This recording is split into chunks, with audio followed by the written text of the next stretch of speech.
Hi friends, இப்போ தமிழ்நாடே ஆவலாக எதிர்பார்த்துட்டு இருக்குது ஜோசப் விஜய் என்னும் நான் அந்த ஸ்பீச்சுக்காக தான் இப்போ தமிழ்நாடே காத்துட்டு இருக்கு. ஆமாங்க, ஒரு சந்தோஷமான செய்தி. நம்ம தளபதிக்கு பெரும்பான்மை கிடைத்து விட்டது. இப்போ தாவேக்கால பார்த்தோம்னா 107 உறுப்பினர்கள் இருக்காங்க.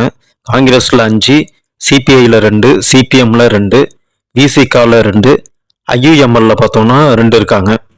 இவங்களாம் ஆதரவு தரேன்னு சொல்லியிருக்காங்க. மொத்தம் 120 எம்எல்ஏ வந்தாச்சு. இப்போ ஆளுநர் ஆல்ரெடி என்ன கேட்டிருந்தாங்க அப்படின்னா 118 எம்எல்ஏவோட கடிதம் வேணும்னு சொல்லியிருந்தாங்க. இப்போ 2 பேர் எக்ஸ்ட்ராவே வந்தாச்சு.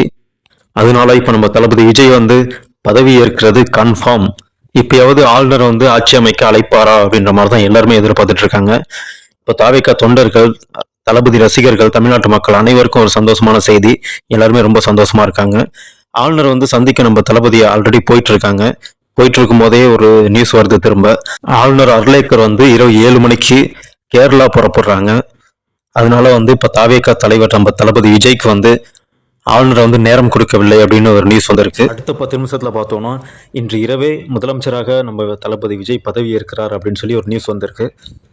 நம்ம தளபதி இப்ப என்னதாங்க தப்பு பண்ணாரு? நம்மளை வாழ வச்ச தமிழ்நாட்டு மக்களுக்கு நல்லது பண்றேன் அப்படின்னு சொல்லி வந்திருக்காரு. எனக்கு ஒரு வாய்ப்பு கொடுங்க, நல்லது பண்ணி காமிக்கிறேன் அப்படின்னு சொல்றாரு. மக்களும் அதை ஏத்துக்கிட்டு அவங்களுக்கு வாய்ப்பு கொடுத்துருக்காங்க. 108 இடத்துல வின் பண்ண வச்சிருக்காங்க.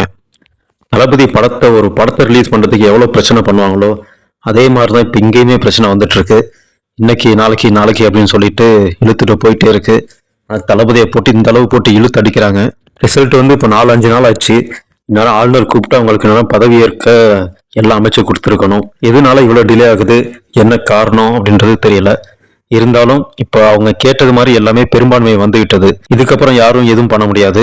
நம்ம தமிழ்நாட்டு முதலமைச்சர் நம்ம தளபதி விஜய் தான். ஜோசப் விஜய் என்னும் நான் அந்த ஸ்பீச்சுக்காக தான் இப்ப எல்லாருமே காத்துட்டு இருக்கோம்.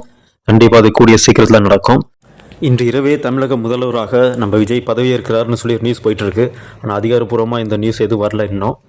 ஓகே ஃப்ரெண்ட்ஸ், எல்லாம் நல்லதே நடக்கும், வெற்றி நிச்சயம். இதுவரையும் நம்ம சேனலை சப்ஸ்கிரைப் பண்ணாதவங்க மறக்காம சப்ஸ்கிரைப் பண்ணிக்கோங்க. தொடர்ந்து பேசுவோம்.